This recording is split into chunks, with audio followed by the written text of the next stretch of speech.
एक समय था जब कुसुम और मंगल का रिश्ता पूरे घर में मिसाल माना जाता था। मंगल कुसुम की सबसे प्यारी बहू थी, जो न केवल उसकी देखभाल करती थी बल्कि उसकी हर जरूरत को पूरा करने में तत्पर रहती थी।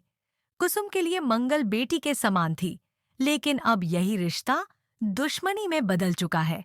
एक गलतफहमी और साजिश ने इस रिश्ते को ऐसी खाई में धकेल दिया है जहां से वापस लौटना मुश्किल लग रहा है। ये घटना उस दिन शुरू हुई जब कुसुम अचानक बेहोश हो गई और उसकी तबीयत बिगड़ने लगी। डॉक्टर ने उसकी जांच की लेकिन कुछ खास नहीं पाया। जब कुसुम को होश आया तो उसकी मानसिक स्थिति सामान्य नहीं थी। कमरे में मंगल को देखकर कुसुम का गुस्सा फूट पड़ा। उसने चीखते हुए कहा, तुम मुझे मारना चाहती हो? जाओ यहाँ से, मैं तुम्हें अपने पास नहीं देखना चाहती। ये कहते हुए उसने मंगल को धक्के मारकर कमरे से बाहर निकाल दिया। मंगल के लिए यह सब किसी सदमे से कम नहीं था।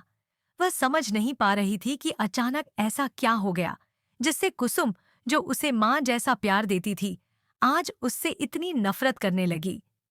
घर के बाकी सदस्य भी इस बदले व्यवहार को देखकर हैरान थे।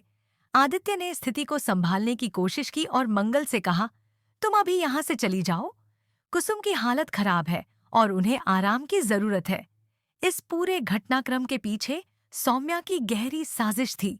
सौम्या, जो हमेशा से परिवार में फूट डालने की कोशिश करती रही थी, ने इस बार कुसुम और मंगल को निशाना बनाया।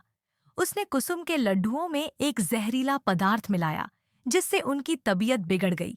इसके बाद उसने चाय में दवाइयां मिलाकर उनकी मानसिक स्थिति को और खराब कर दिया। इन दवाओं का असर इतना गहरा था कि कुसुम को लगने लगा कि उसकी जान को खतरा है, और यह खतरा मंगल से है।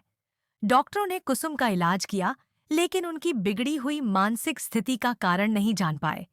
घर के लोग कुसुम की देखभाल में लगे हुए थे, लेकिन कोई यह समझ नहीं पा रहा था कि वह मंगल के प्रति इतनी नफरत क्यों जता रही है। वहीं सौम्या अपनी चाल की सफलता पर मुस्कुरा रही थी।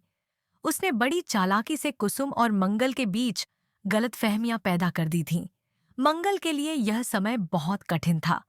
उसने कभी नहीं सोचा था कि जिस घर को उसने अपनी सेवा और प्यार से सजाया, वही घर अब उसे दुश्मन समझेगा। वह बार बार अपनी सच्चाई बताने की कोशिश कर रही थी, लेकिन कुसुम की खराब हालत और सौम्या की साजिश के चलते कोई उसकी बात सुनने को तैयार नहीं था। अब कहानी ने ऐसा मोड़ ले लिया है जहां रिश्तों की बुनियाद हिल गई है। सवाल यह है कि क्या मंगल अपनी सच्चाई साबित कर पाएगी? क्या वह कुसुम का विश्वास दोबारा जीत सकेगी? या फिर सौम्या की यह साजिश हमेशा के लिए इस रिश्ते को खत्म कर देगी? कहानी के अगले अध्याय में यह देखना दिलचस्प होगा कि सच और झूठ की इस लड़ाई का अंजाम क्या होता है।